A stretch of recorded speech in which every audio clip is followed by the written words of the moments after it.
ಈ ದಿನದ ಆನ್ಲೈನ್ ಸರ್ವಿಸನ್ನು ನಾವು ಕರ್ತನ ಹೆಸರಲ್ಲಿ ಆರಾಧನೆಯನ್ನು ಆರಂಭ ಮಾಡೋಣ. ಪ್ರಾರ್ಥನೆ ಮಾಡೋಣ. ಲೋಕದ ಒಡೆಯನಾದ ಯೇಸು ಸ್ವಾಮಿಯಲ್ಲಿ ತಂದೆಯಾದ ದೇವರೇ, ನೀನೇ ಈ ಆರಾಧನೆಯ ಪ್ರಾರಂಭವೂ ಮಧ್ಯವೂ ಅಂತ್ಯವೂ ಆಗಿದ್ದು, ನಾವು ವಾಕ್ಯವನ್ನು ಓದುವಾಗ, ಕೇಳುವಾಗ, ಹಾಡುವಾಗ, ಪ್ರಾರ್ಥಿಸುವಾಗ ನಮ್ಮೆಲ್ಲರೊಂದಿಗಿದ್ದು ನೀನೇ ಮಹಿಮೆ ಹೊಂದೆಂಬುದಾಗಿ ಬೇಡಿಕೊಳ್ಳುತ್ತೇವೆ. ನಮ್ಮ ಈ ಆರಾಧನೆಯು ನಮ್ಮ ಲೋಕದ ಒಡೆಯನಾಗಿರುವಂಥ ತ್ರೈಕ ದೇವರಾದ ಯೇಸು ಸ್ವಾಮಿಯ ಪವಿತ್ರ ನಾಮದಲ್ಲಿ ಉಂಟಾಗಲಿ. ಆಮೇನ್. ಹಾಡುವ ಸಂಗೀತಗಳಲ್ಲಿ ನಾವು 143ನೇ ಸಂಗೀತದಲ್ಲಿ ಹಾಡೋಣ. ಸಂಗೀತಗಳು 143. ಕರುಣವುಳ್ಳ ಮಹಿಮೆಯುಳ್ಳ ದೇವರೇ ನನ್ನ ಬಿನ್ನಹವನ್ನು ಪಾಲಿಸು, ಪ್ರಿಯ ತಂದೆಯೇ ಪಾಲಿಸಾತ್ವವ ಮಗನಿಗೆ. ಇದರಲ್ಲಿ ಒಂದು ಚರಣವನ್ನು ಮಾತ್ರ ಹಾಡೋಣ.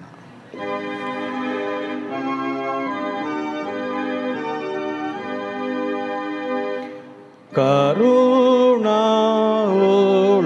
ಮಹಿಮೆಯುಳ್ಳ ದೇವರೇ ನನ್ನ ಬಿನ್ನಹವನ್ನ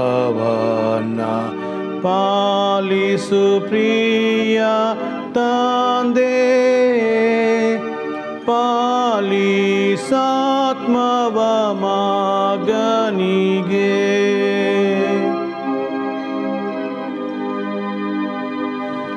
ಪ್ರಾರ್ಥನೆ ಮಾಡೋಣ. ಕರ್ತನಾದ ಯೇಸು ಸ್ವಾಮಿಯಲ್ಲಿ ತಂದೆಯಾದ ದೇವರೇ, ನಾವೆಲ್ಲರೂ ನಿನ್ನ ಮಕ್ಕಳಾಗಿ ಮುಂದುವರೆದು ನಿನ್ನ ಶಾಶ್ವತವಾದ ಕೃಪೆಗೆ ಪಾತ್ರರಾಗುವುದಕ್ಕೆ ನಮಗೆ ಸಹಾಯ ಮಾಡು ಸ್ವಾಮಿ. ಈ ದಿನಮಾನಗಳಲ್ಲಿ ನಿನ್ನ ಆರಾಧನೆಗೆ ನಮಗೆ ಬರಲಿಕ್ಕೆ ಆಗದಿದ್ದರೂ ನಾವು ಆನ್ಲೈನ್ ಮೂಲಕವಾಗಿ ನಿನ್ನ ಸನ್ನಿಧಾನವನ್ನು ಬಯಸಿ ಬಂದು ನಿನ್ನನ್ನು ಮಹಿಮೆ ಪಡಿಸುವುದಕ್ಕೆ ನಮಗೆ ಸಹಾಯ ಮಾಡು. ನಮ್ಮೆಲ್ಲರಿಗೂ ಬೇಕಾದ ಕೃಪೆ, ಸಹಾಯ, ಆಶೀರ್ವಾದ, ಆರೋಗ್ಯದ ಫಲಿಸಿಕೊಡು. ಸಭೆಯ ಎಲ್ಲ ಕುಟುಂಬಗಳ ಮೇಲೆ ನಿನ್ನ ಕೃಪಾಶೀರ್ವಾದವಿರಲಿ.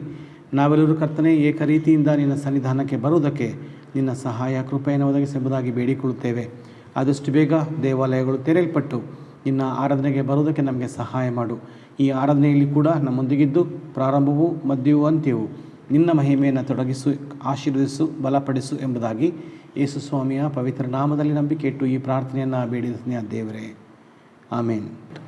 ಸಭೆಯವರಿಂದ ಒಂದು ವಿಶೇಷ ಗೀತೆಯನ್ನು ನಾವೀಗ ಕೇಳೋಣ.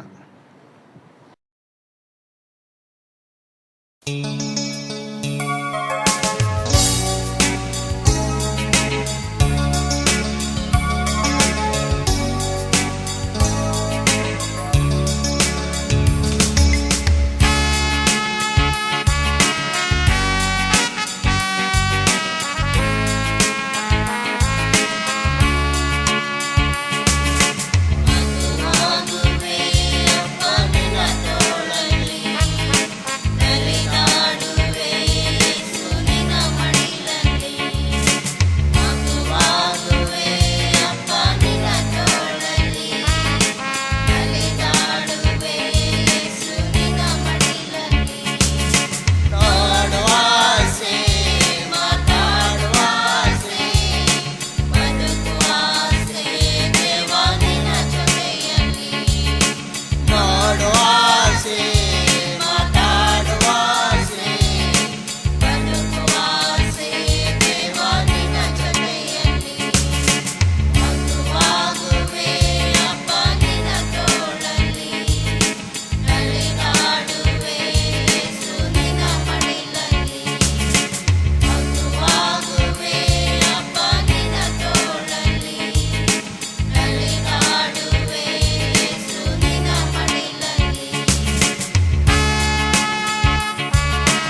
ಈ ದಿನಕ್ಕೆ ನೇಮಕವಾಗಿರುವ ಹಳೆಯ ಒಡಂಬಡಿಕೆ ವೇದ ಭಾಗವನ್ನು ನಾವು ಈ ದಿನಕ್ಕೆ ನೇಮಕಗೊಂಡ ವಾಕ್ಯವು ದಾನಿಯೇಲನು 6ನೇ ಅಧ್ಯಾಯ 11ರಿಂದ 23 ವಚನವರೆಗೆ. ದಾನಿಯೇಲನು 6ನೇ ಅಧ್ಯಾಯ 11ರಿಂದ 23 ವಚನಗಳು. ಆಗ ಆ ಜನರು ಗುಂಪಾಗಿ ಕೂಡಿ ದಾನಿಯೇಲನು ತನ್ನ ದೇವರ ಸಮ್ಮುಖದಲ್ಲಿ ಪ್ರಾರ್ಥಿಸಿ ವಿಜ್ಞಾಪಿಸಿದನು. ಕಂಡು ಸನ್ನಿಧಿಗೆ ಬಂದು ರಾಜಾಜ್ಞೆಯ ಪ್ರಸ್ತಾಪವನ್ನೆತ್ತಿ, ರಾಜನೇ, ಯಾವನಾದರೂ 30 ದಿನಗಳ ತನಕ ನಿನಗೆ ಹೊರತು ಬೇರೆ ಯಾವ ದೇವರಾಗಲಿ ಮನುಷ್ಯನಿಗಾಗಲಿ ವಿಜ್ಞಾಪನೆ ಮಾಡಿದರೆ ಅವನು ಸಿಂಹಗಳ ಗವಿಯಲ್ಲಿ ಹಾಕಲ್ಪಡಬೇಕು ಎಂಬ ನಿಬಂಧನೆಗೆ ರುಜು ಹಾಕಿದ್ದೀಯಲ್ಲ ಎಂದು ಕೇಳಲು ರಾಜನು, ಹೌದು, ಮೇದ್ಯರ ಮತ್ತು ಪಾರಸಿಯರ ರದ್ಗದ ಧರ್ಮವಿಧಿಗಳಂತೆ ಇದು ಸ್ಥಿರ ಎಂದು ಉತ್ತರ ಕೊಟ್ಟನು.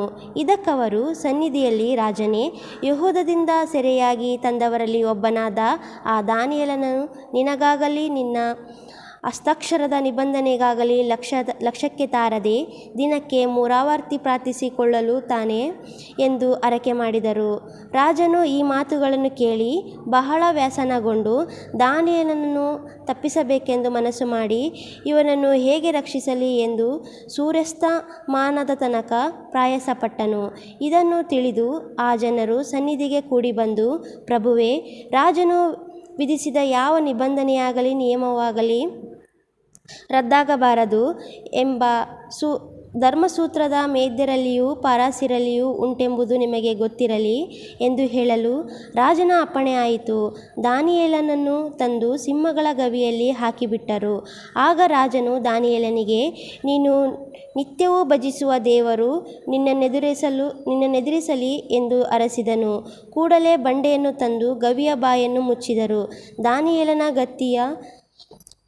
ದಾನಿಯೇಲನ ಗತಿಯು ಬೇರೆಯಾಗದಂತೆ ರಾಜನು ತನ್ನ ಮುದ್ರೆಯಿಂದಲೂ ತನ್ನ ಮುಖಂಡರ ಮುದ್ರೆಯಿಂದಲೂ ಅದಕ್ಕೆ ಮೊಹರು ಮಾಡಿದನು.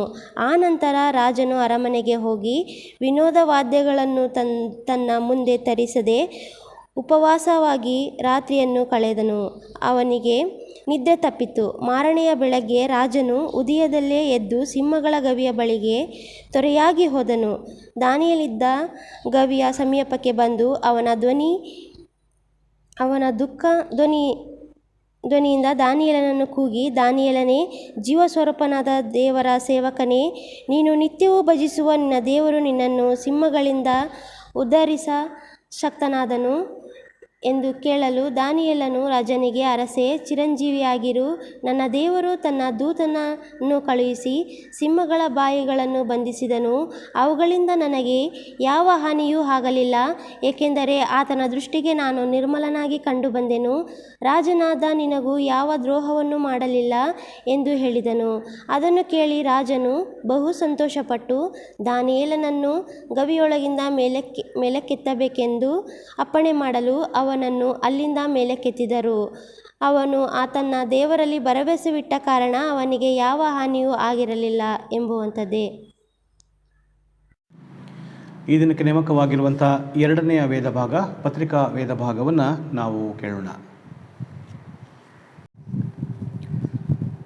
ಈ ದಿನದ ದೇವರ ಆರಾಧನೆಗಾಗಿ 2ನೇ ವೇದ ಪಾರಾಯಣಕ್ಕಾಗಿ ಆರಿಸಿಕೊಂಡ ಭಾಗದಲ್ಲಿ 2ನೇ ಕೊರಿಂಥದವರಿಗೆ ಬರೆದ ಪತ್ರಿಕೆ 6ನೇ ಅಧ್ಯಾಯ 1ರಿಂದ 10 ವಚನದೊಳಗೆ.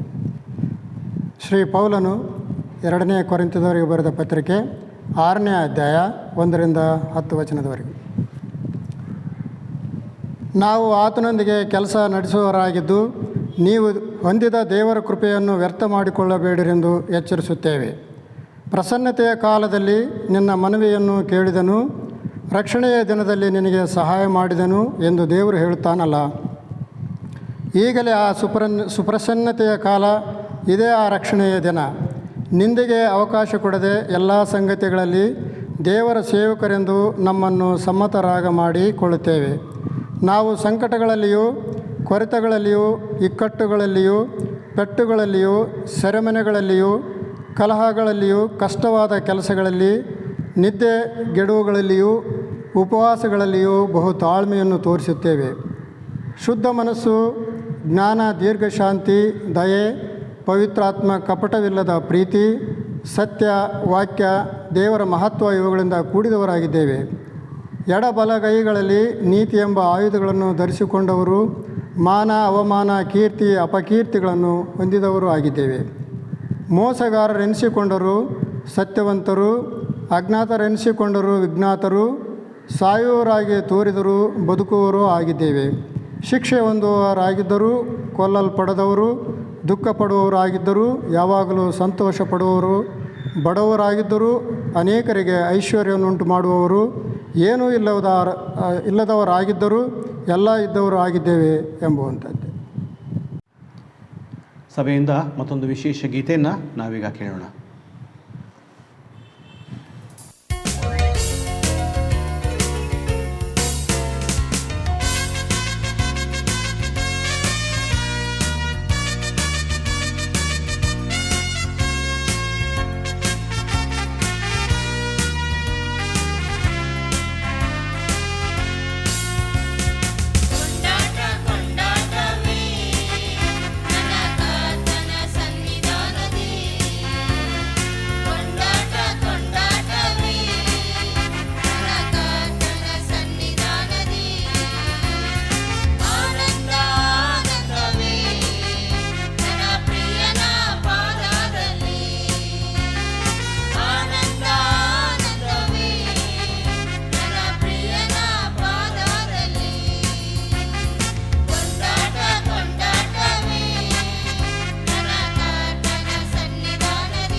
ಈ ದಿನಕ್ಕೆ ನೇಮಕವಾಗಿರುವ 3ನೇ ವೇದ ಭಾಗ ಸುವಾರ್ತಾ ವೇದ ಭಾಗವನ್ನು ನಾವು ಕೇಳೋಣ.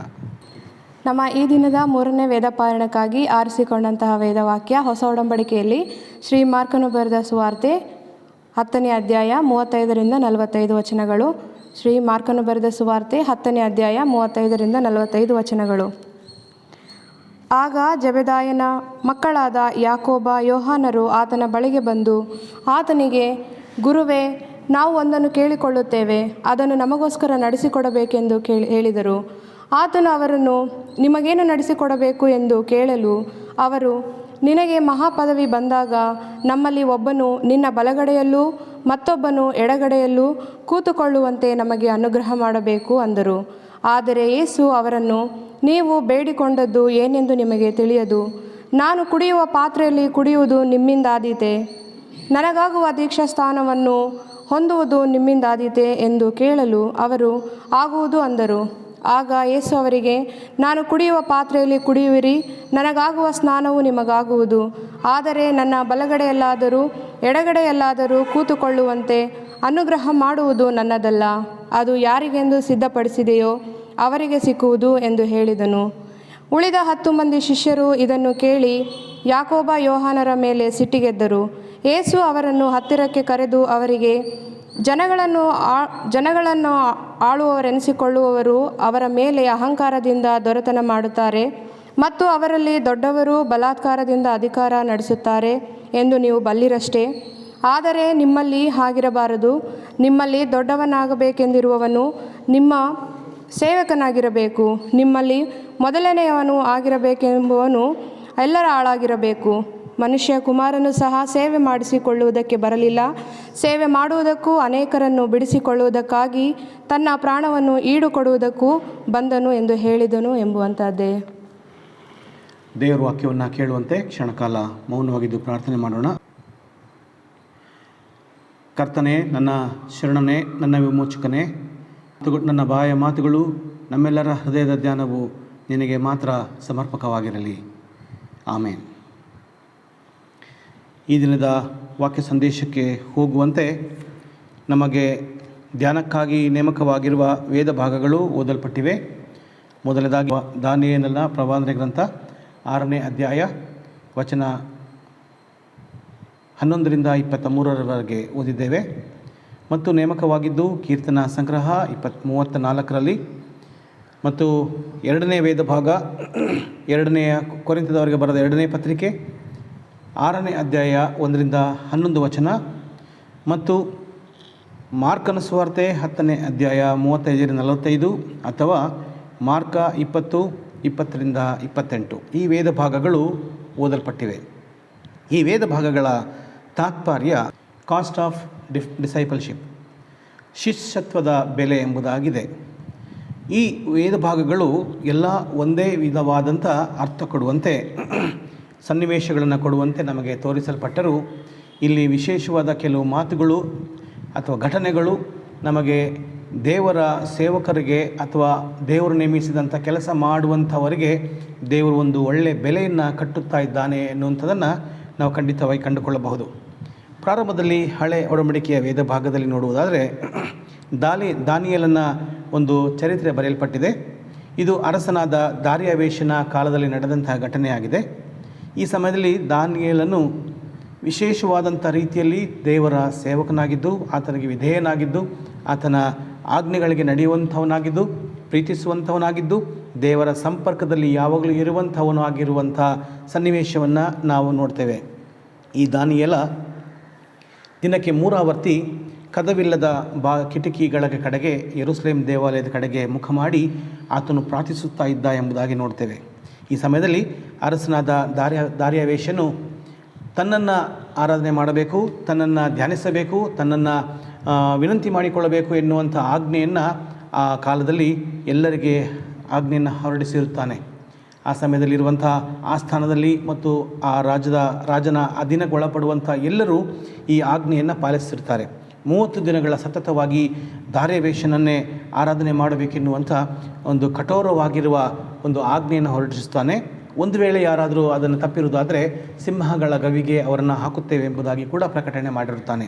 ಆದರೆ ದೇವರ ಸನ್ನಿಧಾನದ ಕಂಪನ್ನು ಮತ್ತು ದೇವರ ಬೆಲೆಯನ್ನು ಅರ್ಥ ಮಾಡಿಕೊಂಡಂಥ ಯೆಹೋವ ದೇವರನ್ನು ಪ್ರೀತಿಸುತ್ತಿರುವಂಥ ಈ ದಾನಿಯೇಲನು ಸ್ಪಷ್ಟವಾದಂಥ ನಿಲುವಲ್ಲಿದ್ದಾನೆ, ಧೈರ್ಯದಲ್ಲಿದ್ದಾನೆ, ದೇವರಲ್ಲಿ ಭರವಸೆಯುಳ್ಳವನಾಗಿದ್ದಾನೆ.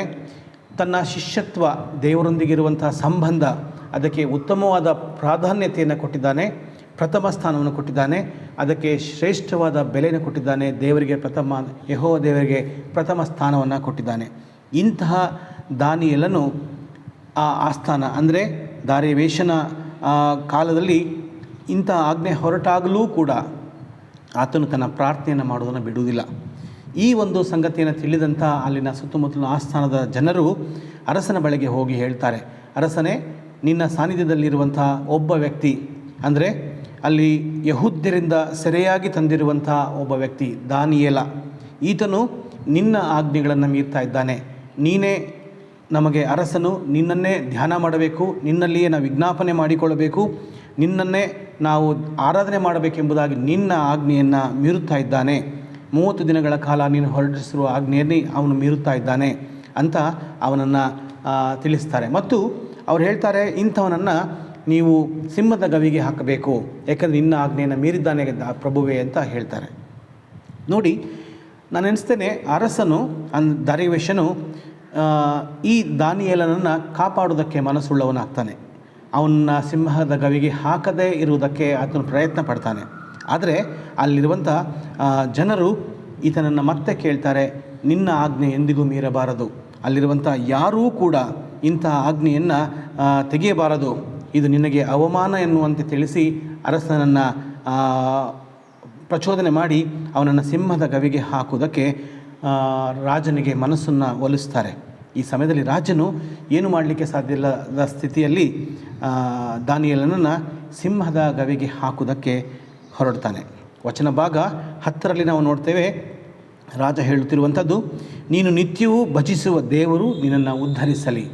ನೋಡಿ, ಆತನ ಹೇಳುವಂಥ ಮಾತು ಅಂದರೆ ದಾನಿಯೇಲನ ಗ್ರಂಥ 6ನೇ ಅಧ್ಯಾಯದ ವಚನ 10ರಲ್ಲಿ ನೋಡೋದಾದರೆ ಆತನು ಹೇಳ್ತಾನೆ, ದಾನಿಯೇಲನನ್ನು ಸಿಂಹದ ಗವಿಗೆ ಹಾಕುವ ಮುಂಚೆ ಈತನನ್ನು ಕಾಪಾಡಬೇಕೆಂಬುದಾಗಿ ಮನಸ್ಸಿದ್ದರೂ ಕೂಡ ಕಾಪಾಡಲಿಕ್ಕೆ ಆಗಲಿಲ್ಲ.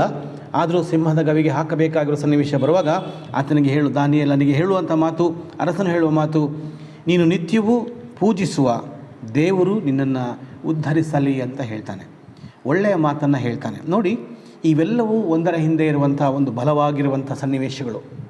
ನಮ್ಮ ವಿರೋಧವಾಗಿರುವಂಥ ಅರಸನು ಕೂಡ, ನಮ್ಮ ವಿರೋಧವಾಗಿರುವಂಥ ಅರಸನ ಮನಸ್ಥಿತಿ ಕೂಡ ದೇವರ ಕಡೆಗೆ ವಾಲಿರುವಂಥದ್ದು. ಅಂದರೆ ದೇವರ ಸನ್ನಿವೇಶದಲ್ಲಿ ಆತನು ಹೇಳುತ್ತಿದ್ದಾನೆ, ನೀನು ನಿತ್ಯವೂ ಭಜಿಸುವ ದೇವರು ನಿನ್ನನ್ನು ಉದ್ಧರಿಸಲಿ ಅಂತ ಹೇಳಿ ಆತನು ಪ್ರಯತ್ನ ಪಟ್ಟಿದ್ದಾನೆ. ದಾನಿಯೇಲನನ್ನು ಉಳಿಸಿಕೊಳ್ಳಿಕ್ಕೆ ಆಗಲಿಲ್ಲ ಎನ್ನುವಂಥ ಸ್ಥಿತಿಯಲ್ಲಿ ಆತನನ್ನು ಸಿಂಹದ ಗವಿಗೆ ಹಾಕುತ್ತಿರುವಂಥ ಸನ್ನಿವೇಶ. ಹೀಗಿರುವಾಗ ನೋಡಿ, ಅವನನ್ನು ಸಿಂಹದ ಗವಿಗೆ ಹಾಕುತ್ತಾರೆ ಮತ್ತು ಬಂಡೆಯನ್ನು ಮುಚ್ಚುತ್ತಾರೆ, ಗವಿಯ ಬಂಡೆಯನ್ನು ಮುಚ್ಚುತ್ತಾರೆ ಮತ್ತು ಅದಕ್ಕೆ ಒಂದು ಮುದ್ರೆಯನ್ನು ಹಾಕುತ್ತಾರೆ, ರಾಜ ಮುದ್ರೆಯನ್ನು ಹಾಕುತ್ತಾರೆ. ಆಗ ಇದೆಲ್ಲವೂ ನಡೀತು. ಆದರೆ ಅರಸನು ದಾರ್ಯಾವೇಶನು ನಿದ್ದೆಯನ್ನು ಕೆಡಿಸಿಕೊಳ್ತಾನೆ. ಎಂಥ ಕೆಲಸವಾಯ್ತಲ್ಲ, ನಾನು ಕಾಪಾಡಬೇಕೆಂಬುದಾಗಿದ್ದಂಥ ಈ ದಾನಿಯೇಲ ಆತನನ್ನು ಸಿಂಹದ ಗವಿಗೆ ಹಾಕಿದೆನಲ್ಲ, ಅವನನ್ನು ಮರಣಕ್ಕೆ ಒಪ್ಪಿಸಿದನಲ್ಲ ಎನ್ನುವಂಥ ಮನೋವ್ಯಥೆಯುಳ್ಳವನಾಗಿ ಆತನು ನಿದ್ದೆಗೆಡ್ತಾನೆ. ಮತ್ತು ಬೆಳಗ್ಗೆ ಬೇಗನೆ ಎದ್ದು ಬಂದು ಸಿಂಹದ ಗವಿಯ ಕಡೆ ಬಂದು ಆತನು ಹೇಳುವಂಥ ಮಾತು, ಆ ಜೀವಸ್ವರೂಪನಾದ ದೇವರ ಸೇವಕನೇ ಅಂತ ಆತನನ್ನು ಮಾತಾಡಿಸ್ತಾನೆ. ನೋಡಿ, ಈ ದಾರ್ಯಾವೇಶನ ಒಂದು ಮಾತಿನಲ್ಲಿ ಒಂದು ಅರ್ಥ ಏನೆಂದರೆ, ಅವನು ಉಚ್ಚರಿಸುವಂಥ ಒಂದು ಪದ ಹೇಗಿದೆ ಅಂದರೆ, ಜೀವಸ್ವರೂಪನಾದ ದೇವರ ಸೇವಕನೇ ಅಂತ ಹೇಳ್ತಾನೆ. ಅಂದರೆ ಇಲ್ಲಿ ಒಂದು ನಮಗೆ ಗೊತ್ತಾಗ್ತದೆ, ಈ ದಾರ್ಯಾವೇಶನು ಕೂಡ ಯೆಹೋವ ದೇವರ ಬಗ್ಗೆ ಗೌರವವಿಟ್ಟವನಾಗಿದ್ದಾನೆ. ಯೆಹೋವ ದೇವರು ಆತನು ಜೀವಸ್ವರೂಪನಾಗಿದ್ದಾನೆ, ಜೀವ ಉಳ್ಳ ದೇವರಾಗಿದ್ದಾನೆ ಅಂತ ಆತನು ತಿಳಿದುಕೊಂಡಿದ್ದಾನೆ. ಆದರೂ ಅವನು ಮಾಡಿದ ತಪ್ಪೇನೆಂದರೆ, ಆ ದಾರ್ಯಾವೇಶನು ಮಾಡಿದ ತಪ್ಪೇನೆಂದರೆ, ಆತನು ತನ್ನನ್ನು ಆರಾಧಿಸಬೇಕೆಂಬುದಾಗಿ ಇರುವಂಥ ಎಲ್ಲರಿಗೆ ಆಜ್ಞೆಯನ್ನು ಹೊರಡಿಸಿರುವಂಥದ್ದು ದೊಡ್ಡದಾಗಿರುವಂಥ ತಪ್ಪು. ಆದರೆ ಈ ಸ್ಥಳದಲ್ಲಿ ಅಂದರೆ ದಾನಿಯೇಲನ ಒಂದು ಸಿಂಹದ ಗವಿಗೆ ಹಾಕುವ ಸಂದರ್ಭದಲ್ಲಿ ಈತನ ಆಂತರ್ಯದ ದೇವರ ಬಗ್ಗೆ ಇರುವಂಥ ವಿಚಾರವನ್ನು ನಾವಿಲ್ಲಿ ಗಮನಿಸಬಹುದು. ಇಲ್ಲಿ ವಚನ 22ರಲ್ಲಿ ಬರುವಂಥ ಮಾತು, ಆತನು ಹೇಳುವಂಥ ಒಂದು ಬಹಳ ಪ್ರಾಮುಖ್ಯವಾದಂಥ ಒಂದು ಹೇಳಿಕೆ ಏನೆಂದರೆ, ಜೀವಸ್ವರೂಪನಾದ ದೇವರ ಸೇವಕನೇ ಎಂಬುದಾಗಿ ಆತನನ್ನು ಪ್ರಬೋಧನೆ ಮಾಡ್ತಾನೆ, ಕರೀತಾನೆ. ನೋಡಿ, 22ನೇ ವಚನದಲ್ಲಿ ನೋಡುವುದಾದರೆ ದಾನಿಯೇಲ ಅದನ್ನು ರಿಪ್ಲೈ ಮಾಡುತ್ತಿರುವಂಥದ್ದು, ಅರಸನೇ ಚಿರಂಜೀವಿ ಆಗಿರು, ಸಾಯುವುದಕ್ಕಾಗಿ ಗವಿಯಲ್ಲಿ ಹಾಕಲ್ಪಟ್ಟಿರುವಂಥ ಈತನು ದಾನಿಯೇಲನು ಅರಸನು ಚಿರಂಜೀವಿ ಅಂದರೆ ಸದಾಕಾಲ ಬದುಕುವವನಾಗಿರುವ ಎನ್ನುವಂತೆ, ಆತನು ಜೀವಸ್ವರೂಪನಾಗಿರುವಂತೆ ಅಥವಾ ಶ್ರೇಷ್ಠವಾದಂಥ ಮಾತನ್ನು ಈತನು ಹೇಳ್ತಾನೆ. ಏನೆಂದರೆ, ಅರಸನೇ ಚಿರಂಜೀವಿಯಾಗಿರು, ಅರಸನೇ ಚಿರಂಜೀವಿಯಾಗಿರು.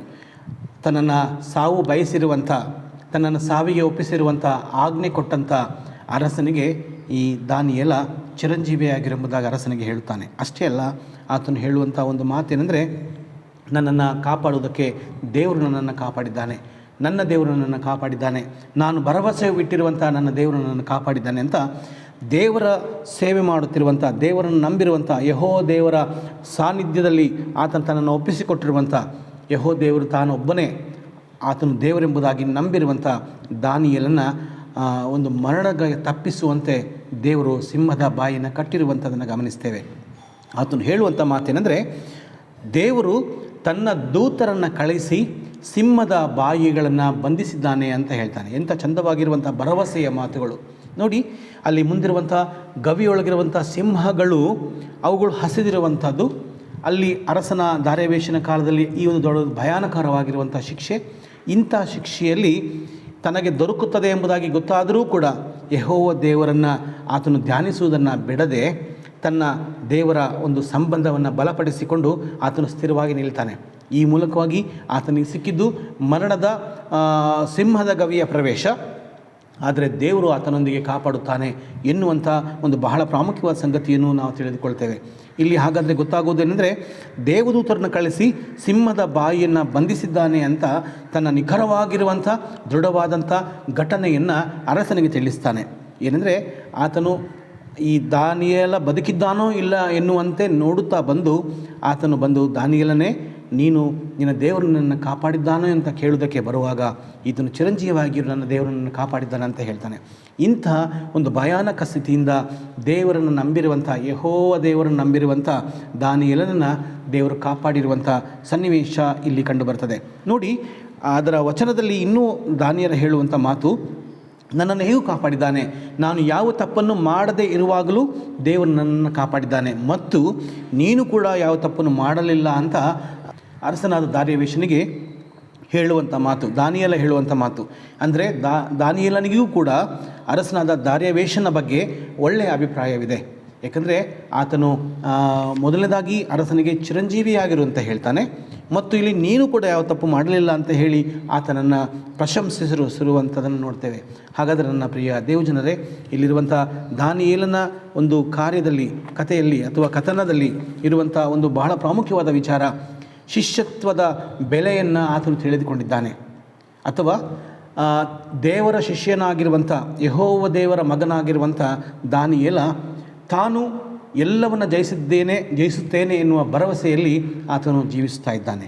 ಇಂಥ ಒಂದು ಭರವಸೆಯಲ್ಲಿ ನಾವು ಕೂಡ ಜೀವಿಸಬೇಕೆನ್ನುವಂಥದ್ದು ಕರ್ತನು ಕೊಡುವಂಥ ಬಹಳ ಶ್ರೇಷ್ಠವಾಗಿರುವಂಥ ವಚನ ಭಾಗ. ನಾವು 2ನೇ ವೇದ ಭಾಗದಲ್ಲಿ ನೋಡೋದಾದರೆ, ಅಲ್ಲಿ 2ನೇ ಕೊರಿಂಥದವರಿಗೆ ಬರೆದ 2ನೇ ಪತ್ರಿಕೆ 6ನೇ ಅಧ್ಯಾಯದ 7ರಿಂದ 10ನೇ ವಚನದವರೆಗಿರುವಂಥ ಒಂದೆರಡು ಕೆಲವು ಮಾತುಗಳು. ಇಲ್ಲಿ ನೋಡುವಾಗ ನಾವು ಸೇವಕರಾದ ನಾವು ದೀರ್ಘ ತಾಳ್ಮೆಯುಳ್ಳವರಾಗಿರಬೇಕೆನ್ನುವಂಥದ್ದನ್ನು ಆತನು ನಮಗೆ ತಿಳಿಸಿಕೊಡ್ತಾನೆ. ಪೌಲನು ಚಂದವಾಗಿ ಬರಿತಾನೆ. ಅಂದರೆ ದೇವರ ಸೇವೆಯನ್ನು ಮಾಡುವಾಗ ಬರುವಂಥ ಹಿಂಸೆ, ಅಪಮಾನ, ನಿಂದೆಗಳಲ್ಲಿ ನೋವನ್ನು ಅನುಭವಿಸ್ತಾ ಇದ್ದೇವೆ ಎನ್ನುವಂಥದ್ರ ಜೊತೆಯಲ್ಲಿ ನಾವು ಸಂತೋಷದಲ್ಲಿದ್ದೇವೆ ಎನ್ನುವಂಥ ಹೇಳುವಂಥ ಈ ಮಾತುಗಳು ಇಲ್ಲಿ ಉಲ್ಲೇಖಗೊಂಡಿದೆ. ಹಾಗಾದರೆ ನಮ್ಮ ಸೇವಾ ಕ್ಷೇತ್ರದಲ್ಲಿ ಬರುವಂಥ ಎಲ್ಲ ರೀತಿಯ ಅಪಮಾನ, ನಿಂದೆಗಳು ಇದು ನಮ್ಮನ್ನು ದೇವರಿಂದ ದೂರ ಮಾಡಲಿಕ್ಕೆ ಅಲ್ಲ, ಬದಲಾಗಿ ನಾವು ದೇವರ ಬಳಿಗೆ ಇನ್ನೂ ಹತ್ತಿರವಾಗಿ ಸಂತೋಷವಾಗಿ ಇರುವುದಕ್ಕೆ ಆತನು ಕೊಡುವಂಥ ಶ್ರೇಷ್ಠವಾದ ಕರೆಯಾಗಿದೆ ಅಂತ ನಾವು ತಿಳ್ಕೊಳ್ಳತಕ್ಕದ್ದಾಗಿದೆ. ಮತ್ತು ನಮ್ಮ ಶಿಷ್ಯತ್ವದಲ್ಲಿ ನಾವು ಬೆಲೆಯುಳ್ಳವರಾಗಿದ್ದೇವೆ. ನಮ್ಮನ್ನು ಪ್ರಭುವಾದ ಸ್ವಾಮಿ ಹೇಳ್ತಾನೆ, ನೀವು ಬಹಳ ಗುಬ್ಬಿಗಳಿಗಿಂತ ಹೆಚ್ಚಿನವರು, ದೇವದೂತರಿಗಿಂತ ನಿಮ್ಮನ್ನು ಕಡಿಮೆಯನ್ನಾಗಿ ಮಾಡಿದ್ದೇನಲ್ಲ ಅಂತ ಹೇಳ್ತಾನೆ. ನಮಗೆ ಹೆಚ್ಚಿನ ಬೆಲೆಯನ್ನು ಕೊಡುತ್ತಾನೆ. ನಾವು ಹೋಗುವ ದಾರಿ ಅದು ಮುಳ್ಳಾಗಿದ್ದರೂ ಕೂಡ ಆ ಮುಳ್ಳಿನ ಹಾದಿಯಲ್ಲಿ ನಮಗೆ ಯಶಸ್ಸನ್ನು ದಯಪಾಲಿಸಿಕೊಡೋದಕ್ಕೋಸ್ಕರ ಪ್ರಭುವಾದ ಯೇಸು ಸ್ವಾಮಿ ನಮ್ಮೊಂದಿಗೆ ಇರುವಂಥದ್ದನ್ನು ನಾವು ಗಮನಿಸುವವರಾಗಿದ್ದೇವೆ. ಹಾಗೆ 3ನೆಯ ವೇದ ಭಾಗದಲ್ಲಿ ನಾವು ನೋಡ್ತೇವೆ.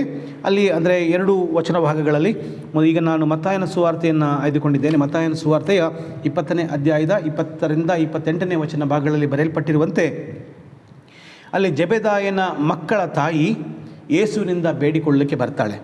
ಬಂದು ಆಕೆ ಕೇಳಿಕೊಳ್ಳುವಂಥ ಒಂದು ಶ್ರೇಷ್ಠವಾಗಿರುವಂಥ ಭಿನ್ನಹ, ನಿನ್ನ ರಾಜ್ಯವನ್ನು ಪಡೆದವನಾಗಿ ಬರುವಾಗ, ಅಥವಾ ನೀನು ನಿನ್ನ ರಾಜ್ಯದಲ್ಲಿರುವಾಗ, ನಿನ್ನ ರಾಜ್ಯದಲ್ಲಿ ಕುಳಿತುಕೊಳ್ಳುವಾಗ ಈ ನನ್ನ ಇಬ್ಬರು ಮಕ್ಕಳಲ್ಲಿ ಒಬ್ಬನು ಎಡಗಡೆ ಮತ್ತು ಬಲಗಡೆಯಲ್ಲಿ ಕೂತ್ಕೊಳ್ಳಬೇಕು ಅಂತ ಕೇಳಿಕೊಳ್ತಾನೆ.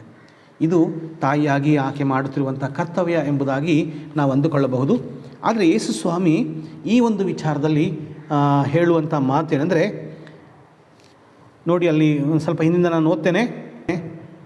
ನಿನಗೇನು ಬೇಕಮ್ಮ ಅಂತ ಕೇಳುವಾಗ, ನಿನ್ನ ರಾಜ್ಯದಲ್ಲಿ ಈ ನನ್ನ ಇಬ್ಬರು ಮಕ್ಕಳು, ಒಬ್ಬನು ನಿನ್ನ ಬಲಗಡೆಯಲ್ಲೂ ಮತ್ತೊಬ್ಬನು ನಿನ್ನ ಎಡಗಡೆಯಲ್ಲೂ ಕುಳಿತುಕೊಳ್ಳುವುದಕ್ಕೆ ಅಪ್ಪಣೆಯಾಗಬೇಕು. ನೋಡ್ರಿ, ಈ ತಾಯಿಯ ಒಂದು ನಂಬಿಕೆಯನ್ನು ಕೂಡ ನಾವಿಲ್ಲಿ ಗಮನಿಸಬಹುದು. ಯೇಸು ಸ್ವಾಮಿ ತನ್ನ ರಾಜ್ಯವನ್ನು ಪಡೆದವನಾಗಿ ಬರುತ್ತಾನೆ ಎನ್ನುವಂಥದ್ದನ್ನು ಈ ತಾಯಿ ನಂಬಿದ್ದಾಳೆ. ತನ್ನ ಶಿಷ್ಯರನ್ನು ಆಯ್ಕೆ ಮಾಡಿಕೊಂಡಂಥ ಯೇಸು ತನ್ನ ಶಿಷ್ಯರೊಂದಿಗೆ ದೇವರ ರಾಜ್ಯವನ್ನು ಪ್ರವೇಶ ಮಾಡುತ್ತಾನೆ ಎನ್ನುವಂಥ ನಂಬಿಕೆ ಇರುವಂಥ ಈ ಒಂದು ತಾಯಿ, ಅದರಲ್ಲೂ ತನ್ನ ಮಕ್ಕಳನ್ನು ಯೇಸುವಿನ ಎಡಗಡೆ ಮತ್ತು ಬಲಗಡೆಯಲ್ಲಿ ಕೂರಿಸುವುದಕ್ಕೆ ಮನಸ್ಸುಳ್ಳವಳಾಗಿದ್ದಾಳೆ. ಅದಕ್ಕಾಗಿ ಭಿನ್ನಹ ಮಾಡ್ತಾಳೆ. ಯೇಸು ಸ್ವಾಮಿಗೆ ಅಡ್ಡ ಬೀಳ್ತಾಳೆ, ಕೇಳ್ತಾಳೆ, ನಿನ್ನ ರಾಜ್ಯದಲ್ಲಿ ನೀನು ಪಡೆದವನಾಗಿ ಬರುವಾಗ ನೀನು ನನ್ನ ಮಕ್ಕಳನ್ನು ಎಡಭಾಗದಲ್ಲಿ ಬಲಭಾಗದಲ್ಲಿ ಕೂರಿಸಿಕೋ ಅಂತ ಕೇಳುವಂಥ ಮಾತು.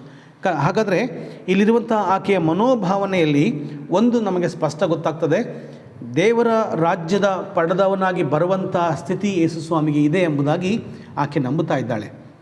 ಈ ಸಮಯದಲ್ಲಿ ಯೇಸು ಸ್ವಾಮಿಯ ಪ್ರತಿಕ್ರಿಯೆ ಹೀಗಿದೆ ಏನೆಂದರೆ, ನೀನು ಏನನ್ನು ಬೇಡಿಕೊಳ್ಳುತ್ತಿದ್ದೆ ಎಂಬುದಾಗಿ ನನಗೆ ಅರಿಯದಾಗಿದೆ ಎನ್ನುವಂಥದ್ದನ್ನು ಸ್ವಾಮಿ ಆಕೆಗೆ ತಿಳಿಸಿ ಒಂದು ಪ್ರಶ್ನೆಯನ್ನು ಮಾಡ್ತಾರೆ. ಏನೆಂದರೆ, ನಾನು ಕುಡಿಯುವ ಪಾತ್ರೆಯಲ್ಲಿ ನೀವು ಕುಡಿಯುವುದು ಆಗುತ್ತದೋ? ನೋಡಿ, ಯೇಸು ಸ್ವಾಮಿ ಕುಡಿಯುವಂಥ ಪಾತ್ರೆಯಲ್ಲಿ ನೀವು ಕುಡಿಲಿಕ್ಕೆ ಸಾಧ್ಯವೋ? ಅಂದರೆ ನೀವು ಹೇಳುತ್ತಿರುವಂಥ ನಿಮ್ಮ ಮಕ್ಕಳ ಎಡಭಾಗದ ಬಲಭಾಗದ ಒಂದು ಕುರ್ಚಿಯಲ್ಲಿ ಕೂರಲಿಕ್ಕೆ ಮನಸ್ಸು ಮಾಡುವವರಾದ ನೀವು ಹೇಳುವಂಥ ಈ ಒಂದು ಆಸೆಗೆ ನಿಮಗೆ ನಾನು ಪ್ರಶ್ನೆ ಮಾಡ್ತೇನೆ, ನಾನು ಕುಡಿಯಬೇಕಾಗಿರುವಂಥ ಪಾತ್ರೆಯಲ್ಲಿ ನೀವು ಕುಡಿಲಿಕ್ಕೆ ಸಾಧ್ಯವಾ ಅಂತ ಇಲ್ಲಿ ಯೇಸು ಸ್ವಾಮಿ ಕೇಳ್ತಾನೆ. ಅದಕ್ಕೆ ಅವರು ಅದು ಆಗುತ್ತದೆ ಅಂತ ಹೇಳ್ತಾರೆ. ನಿಜವಾಗ್ಲೂ ಇವರ ನಂಬಿಕೆ, ಭರವಸೆ ಇದು ಬಹಳ ಚಂದವಾಗಿರುವಂಥದ್ದು. ಸ್ವಾಮಿ ಹೇಳ್ತಾನೆ, ಇದು ಎಡಗಡೆಯಲ್ಲಾಗಲಿ ಬಲಗಡೆಯಲ್ಲಾಗಲಿ ಕುಳ್ಳಿರಿಸಿಕೊಳ್ಳುವಂಥ ಅಧಿಕಾರ ನನ್ನದಲ್ಲ, ದೇವರು ಯಾರನ್ನು ನೇಮಕ ಮಾಡಿದ್ದಾನೋ ಅವರಿಗೆ ಆ ಒಂದು ಅವಕಾಶ ಸಿಗ್ತದೆ ಅಂತ ಹೇಳ್ತಾನೆ. ಆದರೆ ಇಲ್ಲಿರುವಂಥ ಒಂದು ಬಹಳ ಪ್ರಾಮುಖ್ಯವಾದ ವಿಚಾರ ನೋಡ್ತೇವೆ ಏನಂದರೆ, ಯೇಸು ಸ್ವಾಮಿ ಹೇಳುತ್ತಿರುವಂಥ ಒಂದು ಮುಖ್ಯವಾದ ಸನ್ನಿವೇಶಕ್ಕೆ ಉತ್ತರ, ನಾನು ಕುಡಿಯುವ ಪಾತ್ರೆಯಲ್ಲಿ ನೀವು ಕುಡಿಲಿಕ್ಕೆ ಸಾಧ್ಯವೋ ಅಂದಾಗ ಇಲ್ಲಿ ಅವರು ಆಗುತ್ತದೆ ಅಂತ ಹೇಳ್ತಾರೆ. ಹಾಗಾದರೆ ಇಲ್ಲಿ ಆಗುತ್ತದೆ ಅಂತ ಹೇಳುವಂಥ ವಿಚಾರದಲ್ಲಿ ನಾವೆಲ್ಲರೂ ಬಹಳ ಎಚ್ಚರವಾಗಿರಬೇಕಾಗಿದೆ. ಯೇಸು ಸ್ವಾಮಿಯ ರಾಜ್ಯದಲ್ಲಿ ಸೇರಬೇಕಾದರೆ ನಮಗೆ ಕೇವಲ ಸುಖ ಸಂಪತ್ತಿನೊಂದಿಗೆ ಇರುವುದು ಮಾತ್ರವಲ್ಲ, ಅದು ಮುಖ್ಯವಲ್ಲ. ಬದಲಾಗಿ ಯೇಸು ಸ್ವಾಮಿ ಹೇಳುವುದು, ಯೇಸು ಸ್ವಾಮಿ ಕುಡಿಯುವಂಥ ಪಾತ್ರೆ ನಾವು ಅದರಲ್ಲಿ ಕುಡಿಯುವುದಾದರೆ ಆಗ ದೇವರಾಜ್ಯಕ್ಕೆ ನಾವು ಬಾಧ್ಯರಾಗುತ್ತೇವೆ. ಏನು ಈ ಪಾತ್ರೆ? ಯಾವ ಪಾತ್ರೆ? ಸಂಕಟದ ಪಾತ್ರೆ, ಅವಮಾನದ ಪಾತ್ರೆ ಮತ್ತು ಅವನನ್ನು ಹಿಡಿದು ಮರಣದಂಡನೆಗೆ ಹಾಕುವಂಥ ಪಾತ್ರೆ, ಯೇಸು ಸ್ವಾಮಿ ವಾಕ್ಯವನ್ನು ಹೇಳುವಾಗ ಜನರು ಮಾಡುವಂಥ ತಿರಸ್ಕಾರದ ಪಾತ್ರೆ, ಅಥವಾ ಯೇಸು ಸ್ವಾಮಿಗೋಸ್ಕರ ರಕ್ತ ಸುರಿಸಬೇಕಾಗಿರುವ ಪಾತ್ರೆ. ಇಲ್ಲಿ ಪಾತ್ರೆ ಅನ್ನುವಾಗ ಯೇಸು ಸ್ವಾಮಿಯ ಪಾತ್ರ. ಇಂಥ ಸ್ಥಿತಿಯಲ್ಲಿ ನಾವು ಸ್ವಾಮಿಯನ್ನು ಎದುರುಗೊಳ್ಳಲಿಕ್ಕೆ ಸಾಧ್ಯವಾ, ಸ್ವಾಮಿನ ಅನುಸರಿಸಲಿಕ್ಕೆ ಸಾಧ್ಯವಾ ಎನ್ನುವಂತೆ ಇರುವಾಗ ಆ ಪ್ರಶ್ನೆಗೆ ಇಲ್ಲಿ ಸ್ಪಷ್ಟವಾದಂಥ ಉತ್ತರ ಅದು ಅವರು ಆಗುತ್ತದೆ ಅಂತ ಹೇಳ್ತಾರೆ. ಅಂದರೆ ಈ ದಿನದಲ್ಲಿ ನಾವು ಈ ಪ್ರಶ್ನೆಗೆ ಉತ್ತರವಾಗಿ ಈ ಉತ್ತರವನ್ನೇ ಹೇಳತಕ್ಕವರಾಗಿದ್ದೇವೆ. ನಾವೆಲ್ಲರೂ ಯೇಸು ಸ್ವಾಮಿ ಶಿಷ್ಯರಾಗಿದ್ದೇವೆ. ಈ ಲೋಕದಲ್ಲಿ ಆ ದಿನದಲ್ಲಿ 12 ಮಂದಿ ಶಿಷ್ಯರಾಗಿರ್ಬೋದು. ಈ ದಿನದಲ್ಲಿ ಸ್ವಾಮಿಯ ಕೋಟ್ಯಾನುಕೋಟಿಗೆ ಶಿಷ್ಯರುಗಳು ಈ ದಿನ ಈ ಮಾತುಗಳನ್ನು ಹೇಳಲೇಬೇಕು. ಏನೆಂದರೆ, ಯೇಸು ಸ್ವಾಮಿಗೆ ಯೇಸು ಸ್ವಾಮಿಗೆ ಆದಂಥ ಈ ನೋವಿನ ಸಂಕಟದ ಈ ಪಾತ್ರದಲ್ಲಿ ನಾವು ಪಾಲು ತೆಗೆದುಕೊಳ್ಳುವುದಾದರೆ ಆಗ ನಾವು ದೇವರಾಜ್ಯದೊಳಗೆ ಪ್ರವೇಶ ಮಾಡಲಿಕ್ಕೆ ಸಾಧ್ಯ ಎನ್ನುವಂಥ ಒಂದು ಪ್ರಾಮುಖ್ಯವಾದ ವಿಚಾರವನ್ನು ಇಲ್ಲಿ ಪ್ರಭು ಯೇಸು ಸ್ವಾಮಿ ನಮಗೆ ತಿಳಿಸ್ತಾನೆ. ಆದ ಕಾರಣ ನನ್ನ ಪ್ರಿಯ ದೇವಜನರೇ, ಇಲ್ಲಿರುವಂಥ ಬಹಳ ಚಂದವಾಗಿರುವಂಥ ಒಂದು ತಲೆಬರಹದ ಮೂಲಕವಾಗಿ ಈ 3 ಭಾಗಗಳು ಬರೆಯಲ್ಪಟ್ಟಿವೆ. ಮೊದಲನೇದಾಗಿ, ದಾರ್ಯವೇಷನು ತನ್ನ ಮುಂದಿರುವಂಥ ದಾನಿಯೇಲನಿಗೆ ಶಿಕ್ಷೆ ಕೊಡುವ ಸಮಯದಲ್ಲಿ ಆ ದಾನಿಯೇಲ ದೇವರ ಮೇಲೆ ಪೂರ್ಣವಾದ ನಂಬಿಕೆ ಇಟ್ಟ ಕಾರಣ, ಆತನು ತನ್ನ ದೇವರ ಶಿಷ್ಯತ್ವದಲ್ಲಿ ಬಲಗೊಂಡಿರುವ ಕಾರಣ ಅವನು ಪೂರ್ಣವಾಗಿ ಕಾಪಾಡಲ್ಪಡ್ತಾನೆ. ಯಾವ ಸಮಸ್ಯೆ ಇಲ್ಲದೆ ಆತನು ಸಿಂಹದ ಗವಿಯಿಂದ ಎತ್ತಲ್ಪಡುವಂಥದನ್ನು, ಬಿಡಿಸಲ್ಪಡುವುದನ್ನು, ಸಿಂಹದ ಬಾಯಿಂದ ಬಿಡಿಸುವಂಥ ಸ್ಥಿತಿಗೆ ಒಳಪಡುವುದನ್ನು ನಾವು ನೋಡ್ತಾ ಇದ್ದೇವೆ. ಹಾಗಾದರೆ ಎರಡನೇ ಭಾಗದಲ್ಲಿ ನೋಡೋದಾದರೆ, ನಾವು ಕೂಡ ಅಂಥ ಕಷ್ಟ ಬಂದಾಗಲೂ ಕಷ್ಟವಿಲ್ಲದ ರೀತಿ, ನೋವಾದಾಗಲೂ ನೋವು ಇಲ್ಲದ ರೀತಿ, ಮರಣ ಬಂದಾಗಲೂ ಜೀವ ಉಳ್ಳವಂಥವರಾಗಿರೋ ರೀತಿಯಲ್ಲಿದ್ದೇವೆ ಎನ್ನುವುದನ್ನು ಎರಡನೇ ವೇದ ಭಾಗದಲ್ಲಿ ನೋಡ್ತೇವೆ. ಮೂರನೇ ವೇದ ಭಾಗದಲ್ಲಿ ಯೇಸುಸ್ವಾಮಿಗೆ ಆಗಿರುವಂಥ ಎಲ್ಲ ರೀತಿಯ ಕಷ್ಟದ ಸನ್ನಿವೇಶದ, ಮರಣದ ಸನ್ನಿವೇಶವನ್ನು ಆ ಪಾತ್ರೆಯಲ್ಲಿ ನಾವು ಕುಡಿಯುವುದಕ್ಕೆ ಸಾಧ್ಯವಾಗಿರುವುದಾದರೆ ಆಗ ನಮ್ಮ ಶಿಷ್ಯತ್ವದ ಬೆಲೆಯಲ್ಲಿ ನಾವು ಆಳವಾಗಿ ನೆಲೆಯೂರಲಿಕ್ಕೆ ಸಾಧ್ಯವಾಗ್ತದೆ. ಆದ ಕಾರಣ ನನ್ನ ಪ್ರಿಯ ದೇವಜನರೇ, ಕ್ರೈಸ್ತರಾಗಿರೋ ನಮ್ಮೆಲ್ಲರಿಗೂ ಸ್ವಾಮಿ ಕೊಡುವಂಥ ಈ ಕರೆ, ಕಷ್ಟ ಬಂದಾಗಲೂ ಸ್ವಾಮಿಯನ್ನು ನಾವು ದೂರ ಮಾಡಿ ಹೋಗುವುದು ಬೇಡ. ನಮಗೆ ಈ ಲೋಕದಲ್ಲಿ ಮರಣವಾಗಲಿ, ರೋಗ ರುಜಿನಗಳಾಗಲಿ, ಎಲ್ಲ ರೀತಿಯ ತೊಂದರೆ ಸಮಸ್ಯೆಗಳಾಗಲಿ, ವಿರೋಧವಾಗಲಿ ನಮಗೆ ಬರುವುದಾದರೆ ನಾವು ಸ್ವಾಮಿಯ ಪರವಾಗಿ ಜೀವಿಸುವುದಾದರೆ ಆಗ ಶಿಷ್ಯತ್ವಕ್ಕೆ ಪ್ರಭುವಾದ ಯೇಸುಸ್ವಾಮಿ ಶ್ರೇಷ್ಠವಾದ ಬೆಲೆಯನ್ನು ಫಲಿಸಿಕೊಡುತ್ತಾನೆ. ಎಂಥ ರೀತಿಯ ವಿರೋಧವಾದ ರೀತಿಯಲ್ಲಿ ನಮಗೆ ಎಷ್ಟೇ ವಿರೋಧ ನಮಗೆ ಬಂದರೂ ಕೂಡ ನಾವು ಆ ವಿರೋಧವನ್ನು ಬದಿಗಿರಿಸಿ ಸ್ವಾಮಿಯನ್ನು ಮಾತ್ರ ನಾವು ನಂಬುವುದಾದರೆ, ಎಲ್ಲಿ ದಾನಿಯೇಲನಿಗೆ ವಿರೋಧ ಬಂತು, ನೀನು ಯೆಹೋವ ದೇವರನ್ನ ಪ್ರಾರ್ಥಿಸುವಂತಿಲ್ಲ, ಧ್ಯಾನಿಸುವಂತಿಲ್ಲ, ಆರಾಧನೆ ಮಾಡುವಂತಿಲ್ಲ ಅಂತ ಬಂದಾಗಲೂ ಕೂಡ ಆತನು ಯೆಹೋವ ದೇವರನ್ನ ಬಿಟ್ಟು ಬಿಡದೆ ಆತನು ಬಲವಾಗಿದ್ದ ಕಾರಣಕ್ಕೆ ಆತನನ್ನು ಕಾಪಾಡುತ್ತಾನೆ ದೇವರು. ಅದೇ ವೇಳೆ ಈಗಲೂ ಕೂಡ ಯೇಸುಸ್ವಾಮಿಗೆ ಆಗುವ ಪಾತ್ರೆಯಲ್ಲಿ ನಾವು ಪಾನ ಮಾಡುವುದಾದರೆ, ಆತನ ಪಾತ್ರೆಯನ್ನು ಅನುಭವಿಸುವುದಾದರೆ, ಆತನ ಪಾತ್ರೆಯಲ್ಲಿ ನಾವು ಜೀವಿಸುವುದಾದರೆ, ನಮಗೆ ಮರಣ ಬಂದರೂ ಚಿಂತಿಲ್ಲ, ಆತನ ಜೀವ ಸ್ವರೂಪನಾದ ದೇವರು ನಮಗೆ ನಿತ್ಯ ಜೀವನ ಕೊಡಲಿಕ್ಕೆ ಶಕ್ತನಾಗಿದ್ದಾನೆ ಎನ್ನುವಂಥದ್ದನ್ನು ನಾವು ಖಂಡಿತವಾಗಿ ತಿಳ್ಕೊಳ್ಬೇಕಾಗಿದೆ. ಹೀಗೆ ನಾವು ಜೀವಿಸುವುದಾದರೆ, ಬಾಳುವುದಾದರೆ ನಿಜಕ್ಕಾಗಿ ಪ್ರಭುವಾದ ಯೇಸುಸ್ವಾಮಿಯ ಮೂಲಕವಾಗಿ ಶ್ರೇಷ್ಠ ವರಗಳಿಂದ ನಾವು ತುಂಬಿಸಲ್ಪಡುತ್ತೇವೆ. ಹೀಗಾಗುವಂತೆ ಕರ್ತನು ತಾನೇ ನಮ್ಮನ್ನು ಕಾಪಾಡಿ ಬಲಪಡಿಸಿ ನಾವೆಲ್ಲರೂ ಯಾವಾಗಲೂ ಯೇಸುಸ್ವಾಮಿ ಮಕ್ಕಳಾಗಿ ಸ್ಥಿರವಾಗಿ ನಿಂತು ಆತನ ಶಿಷ್ಯತ್ವದ ಬೆಲೆಯನ್ನು ಶ್ರೇಷ್ಠವಾಗಿ ಸ್ವಾಮಿ ಬಾಯಿಂದ ಪಡಕೊಳ್ಳೋಣ ಎಂಬುದಾಗಿ ಪ್ರಾರ್ಥಿಸೋಣ. ನಮ್ಮ ಕರ್ತನಾದ ಯೇಸುಸ್ವಾಮಿಯಲ್ಲಿ ತಂದೆಯಾದ ದೇವರೇ, ಈ ಸಮಯಕ್ಕಾಗಿ ನಿನಗೆ ಮಹಿಮೆ ಆಗಲಿ. ನೀನೇ ನಮ್ಮೊಂದಿಗಿದ್ದು ನಮ್ಮನ್ನು ಕಾಪಾಡಿ ಬಲಪಡಿಸಿ ನಡೆಸಿರುವಂಥ ನಿನ್ನ ಕೃಪಾಶೀರ್ವಾದಕ್ಕಾಗಿ ನಿನಗೆ ಮಹಿಮೆ ಆಗಲಿ. ಕರ್ತನೆ, ನಾವೆಲ್ಲರೂ ನಿನ್ನ ಶಿಷ್ಯತ್ವದಲ್ಲಿ ಒಳಗಾಗಿದ್ದು ಅದನ್ನು ನಂಬಿ ಮುಂದುವರಲಿಕ್ಕೆ ಸಹಾಯ ಮಾಡಿ ಬಲಪಡಿಸಿ ಮುನ್ನಡೆಸು ಎಂಬುದಾಗಿ ಕರ್ತನೂ ರಕ್ಷಕನೂ ಒಡೆಯನೂ ದೇವರು ಆಗಿರುವ ಯೇಸುಸ್ವಾಮಿಯ ಅತಿ ಪರಿಶುದ್ಧ ನಾಮದಲ್ಲಿ ನಂಬಿಕೆ ಇಟ್ಟು ಈ ಪ್ರಾರ್ಥನೆಯನ್ನು ಬೇಡಿದ್ದೇವೆ. ನಿನ್ನ ಗನ್ನಳ ನಾಮಕ್ಕೆ ನಿತ್ಯ ಕಾಲಕ್ಕೆ ಸ್ತೋತ್ರವಾಗಲಿ ತಂದೆಯಾದ ದೇವರೇ, ಆಮೇನ್. ಸಭೆ ತಿಳಿಸುವಂಥ ಕೆಲವು ಪ್ರಕಟಣೆಗಳಿವೆ.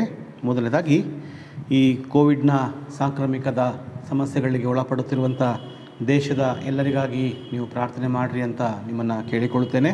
ನೀವು ಕೂಡ ಸಾಮಾಜಿಕ ಅಂತರವನ್ನು ಕಾಯ್ದುಕೊಂಡು ಮತ್ತು ಮಾಸ್ಕನ್ನು ಧರಿಸಿ ಸ್ಯಾನಿಟೈಸರ್ನಲ್ಲಿ ನಿಮ್ಮ ಕೈಗಳನ್ನು ತೊಳೆಯುತ್ತಾ ಎಚ್ಚರದಿಂದ ಇರಬೇಕೆಂಬುದಾಗಿ ತಮ್ಮನ್ನು ವಿನಂತಿಸುತ್ತೇನೆ.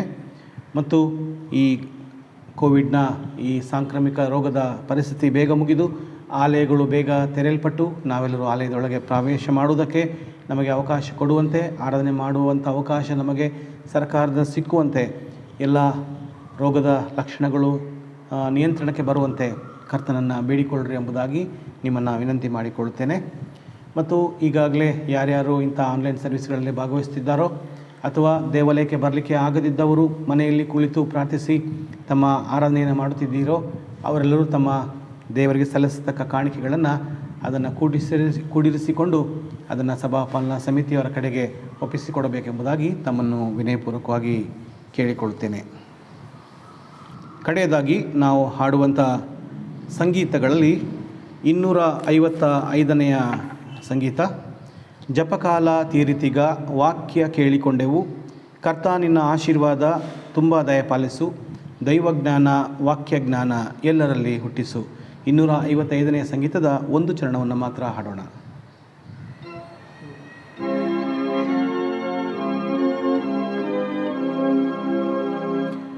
ಜಪಕಾಲ ತೀರಿತಿಗ ವಾಕ್ಯ ಕೇಳಿಕೊಂಡೆವು, ಕರ್ತ ನಿನ್ನ ಆಶೀರ್ವಾದ ತುಂಬ ದಯ ಪಾಲಿಸು, ದೈವಜ್ಞಾನ ವಾಕ್ಯ ಧ್ಯಾನ ಎಲ್ಲರಲ್ಲಿ ದೈವಜ್ಞಾನ ವಾಕ್ಯ ಧ್ಯಾನ ಎಲ್ಲರಲ್ಲಿ ಹುಟ್ಟಿಸು.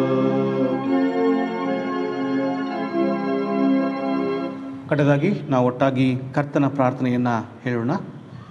ಪರಲೋಕದಲ್ಲಿರುವ ನಮ್ಮ ತಂದೆಯೇ, ನಿನ್ನ ನಾಮವು ಪರಿಶುದ್ಧವೆಂದು ಎಣಿಸಲ್ಪಡಲಿ. ನಿನ್ನ ರಾಜ್ಯವು ಬರಲಿ. ನಿನ್ನ ಚಿತ್ತವು ಪರಲೋಕದಲ್ಲಿ ನೆರವೇರುವ ಪ್ರಕಾರ ಭೂಲೋಕದಲ್ಲಿಯೂ ನೆರವೇರಲಿ. ನಮ್ಮ ಅನುದಿನದ ಆಹಾರವನ್ನು ಈ ಹೊತ್ತು ದಯಪಾಲಿಸು. ನಮಗೆ ತಪ್ಪು ಮಾಡಿದವರನ್ನು ನಾವು ಕ್ಷಮಿಸಿದಂತೆ ನಮ್ಮ ತಪ್ಪುಗಳನ್ನು ಕ್ಷಮಿಸು. ನಮ್ಮನ್ನು ಶೋಧನೆಯೊಳಗೆ ಸೇರಿಸದೆ ಕೇಡಿನ ನಮ್ಮನ್ನು ತಪ್ಪಿಸು. ರಾಜ್ಯವು ಬಲವೂ ಮಹಿಮೆಯು ಸದಾ ಕಾಲವೂ ನಿನವೇ. ಆಮೇನ್.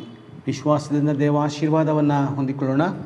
ನಮ್ಮ ಕರ್ತನಾದ ಯೇಸು ಕ್ರಿಸ್ತನ ಕೃಪೆ, ತಂದೆ ದೇವರ ಪ್ರೀತಿ, ಪರಿಶುದ್ಧಾತ್ಮನ ಅನ್ಯೋನ್ಯತೆ, ನಡೆಸುವಿಕೆ, ಸಹಾಯ, ಆದರಣೆ ನಿಮ್ಮೆಲ್ಲರ ಸಂಗಡ ಸದಾಕಾಲಕ್ಕೆ ನೆಲೆಯಾಗಿರಲಿ. ಆಮೇನ್.